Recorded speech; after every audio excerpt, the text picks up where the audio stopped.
जय माँ दुर्गे। माता दुर्गा के 9 स्वरूपों में 8वीं देवी अष्टमी की देवी है माता महागौरी। अष्टमी तिथि पर देवी महागौरी की पूजा होती है। महागौरी माता पार्वती का ही एक स्वरूप है। नाम से प्रकट है इनका रूप पूर्णता गौर वर्ण है। इनकी उपमा शंख, चंद्र और कुंद के फूल से दी गई है।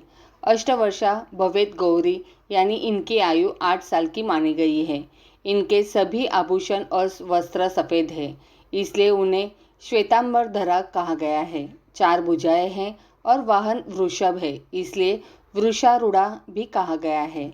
इनके ऊपर वाला दाहिना हाथ अभय मुद्रा है तथा नीचे वाला हाथ त्रिशूल धारण किया हुआ है। ऊपर वाले बाएं हाथ में डमरू धारण कर रखा है और नीचे वाले हाथ में वर मुद्रा है। दुर्गा अष्टमी महागौरी का मंत्र है ओम देवी महागौरे नमः। अष्टमी के दिन ऐसा मुहूर्त होता है जबकि संधि पूजा होती है। अष्टमी और नवमी तिथि के संधि समय को संधि काल कहते हैं। संधि पूजा करने से अष्टमी और नवमी दोनों ही देवियों की एक ही साथ पूजा हो जाती है। इस पूजा का खास महत्व माना जाता है। पौराणिक कथा के अनुसार इस मुहूर्त में देवी चामुंडा चंड एवं मुंड नामक 2 राक्षसों का वध करने हेतु प्रकट हुई थी। ये तिथि बुराई पर अच्छाई की विजय का प्रतीक है, इसलिए इसे महत्वपूर्ण माना जाता है और महाअष्टमी कहा जाता है। भगवती महागौरी की आराधना सभी मनोवांछित कामना को पूर्ण करने वाली और भक्तों को अभय रूप और सौंदर्य प्रदान करने वाली है। अर्थात शरीर में उत्पन्न नाना प्रकार के विष व्याधियों का अंत कर जीवन को सुख समृद्धि व आरोग्यता से पूर्ण करती है। अष्टमी तिथि के देवता है रुद्र। इस तिथि को भगवान सदाशिव या रुद्र देव की पूजा करने से प्रचुर ज्ञान तथा अत्यधिक कांति की प्राप्ति होती है। इससे बंधन से मुक्ति भी मिलती है। यह द्वंद्वमयी तिथि के है। अधिकतर घरों में ही कुल देवी अष्टमी की महागौरी है। मनुष्य ही नहीं बल्कि देव, दानव, राक्षस, गंधर्व, नाग, यक्ष, किन्नर आदि सभी नवरात्रि पर अष्टमी नवमी को ही पूजते हैं। अष्टमी माता को नारियल का भोग लगा सकते हैं, लेकिन इस दिन नारियल खाना निषेध है क्योंकि इसके खाने से बुद्धि का नाश होता है। माता महागौरी अन्नपूर्णा का रूप है। इस दिन माता अन्नपूर्णा की भी पूजा होती है, इसलिए अष्टमी के दिन कन्या भोज और ब्राह्मणों को भोजन कराया जाता है। यदि अष्टमी को पारण कर रहे हैं तो विविध प्रकार से महागौरी का पूजन कर भजन कीर्तन करना चाहिए। विविध प्रकार से पूजा हवन कर 9 कन्याओं को भोजन खिलाना चाहिए। हलवा आदि प्रसाद वितरित करना चाहिए। दुर्गा अष्टमी की देवी महागौरी की कथा सुनते हैं। परम कृपालु महागौरी कठिन तपस्या कर गौर वर्ण को प्राप्त कर भगवती महागौरी के नाम से संपूर्ण विश्व में विख्यात हुई। पौराणिक कथा के अनुसार भगवान शिव को पति रूप में पाने के लिए इन्होंने हजारों साल तक कठिन तपस्या की थी, जिस कारण इनका रंग काला पड़ गया। परंतु बाद में भगवान शिव ने गंगा के जल से इनके वर्ण को फिर से गौर कर दिया और इनका नाम महागौरी विख्यात हुआ। अपने पार्वती रूप में इन्होंने भगवान शिव को पति रूप में प्राप्त करने के लिए बड़ी कठोर तपस्या की थी। इनकी प्रतिज्ञा थी कि व्रिये वरन शंभु नानन्य देवम महेश्वरात। गोस्वामी तुलसीदास जी के अनुसार भी इन्होंने भगवान शिव के वरण के लिए कठोर संकल्प लिया था।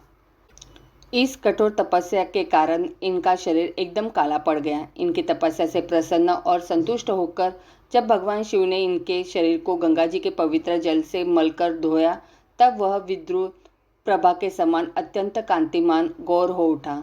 तभी से इनका नाम महागौरी पड़ा। कहा जाता है कि माँ गौरी के सच्चे मन और अनुशासन से पूजा करने पर हर तरह के पाप मिट जाते हैं। महिलाओं को अखंड सुहाग सौभाग्य की प्राप्ति होती है।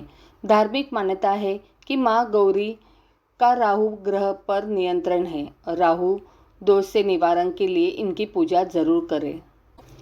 पौराणिक मान्यताओं के अनुसार प्राचीन काल में असुर दंभ को महिषासुर नाम के एक पुत्र की प्राप्ति हुई थी, जिसके भीतर बचपन से ही अमर होने की प्रबल इच्छा थी। अपनी इसी इच्छा की पूर्ति के लिए उसने अमर होने का वरदान हासिल करने के लिए ब्रह्मा जी की घोर तपस्या आरंभ की। महिषासुर द्वारा की गई इस कठोर तपस्या से ब्रह्मा जी प्रसन्न हुए और उसे मनचाहा वरदान मांगने को कहा।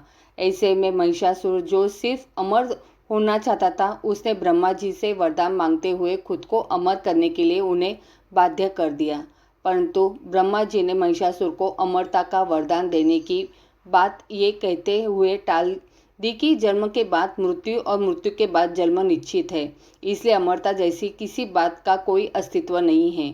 जिसके बाद ब्रह्मा जी की बात सुनकर महिषासुर ने उनके एक अन्य वरदान मांगने की इच्छा जताई और कहा कि ठीक है स्वामी, यदि मृत्यु होना तय है तो मुझे ऐसा वरदान दे दीजिए कि मेरी मृत्यु किसी स्त्री के हाथ से ही हो।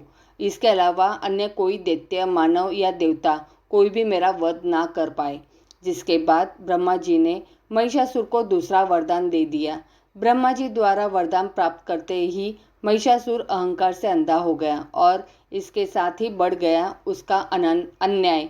मौत के भय से मुक्त होकर उसने अपनी सेना के साथ पृथ्वीलोक पर आक्रमण कर दिया। इससे धरती पर चारों तरफ से तबाही मच गई। उसके बल के आगे समस्त जीवों और प्राणियों को नतमस्तक होना ही पड़ा। जिसके बाद पृथ्वी और पाताल को अपने अधीन करने के बाद अहंकारी महिषासुर ने इंद्रलोक पर भी आक्रमण कर दिया, जिसमें उन्होंने इंद्रदेव को पराजित कर स्वर्ग पर भी कब्जा कर लिया। महिषासुर ने से परेशान होकर सभी देवी देवता त्रिदेवों अर्थात महादेव, ब्रह्मा और विष्णु के पास सहायता मांगने पहुंचे। इस पर विष्णु जी ने उसके अंत के लिए देवी शक्ति के निर्माण की सलाह दी। जिसके बाद सभी देवताओं ने मिलकर देवी शक्ति को सहायता के लिए पुकारा और इस पुकार को सुनकर सभी देवताओं के शरीर में से निकले तेज ने एक अत्यंत खूबसूरत सुंदरी का निर्माण किया। उसी तेज से निकली माँ आदिशक्ति, जिसके रूप और तेज से सभी देवता भी आश्चर्यचकित हो गए।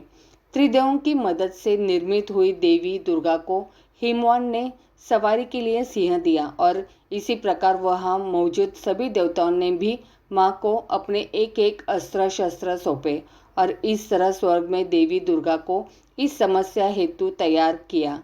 माना जाता है कि देवी का अत्यंत सुंदर रूप देखकर महिषासुर उनके प्रति बहुत आकर्षित होने लगा और उसने अपने एक दूत के जरिए देवी माँ के पास विवाह का प्रस्ताव तक पहुँचाया।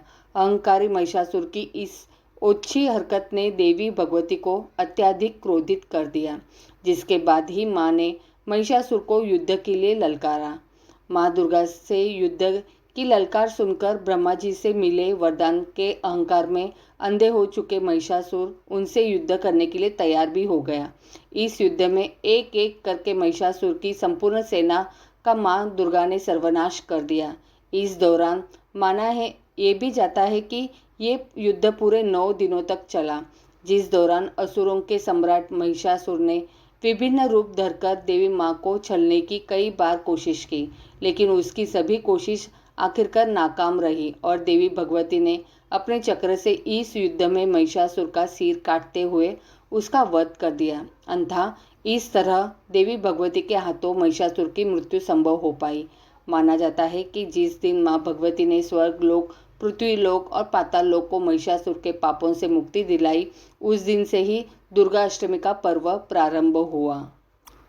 तो बोलो अम्बे माता की जय, महाकाली माता की जय।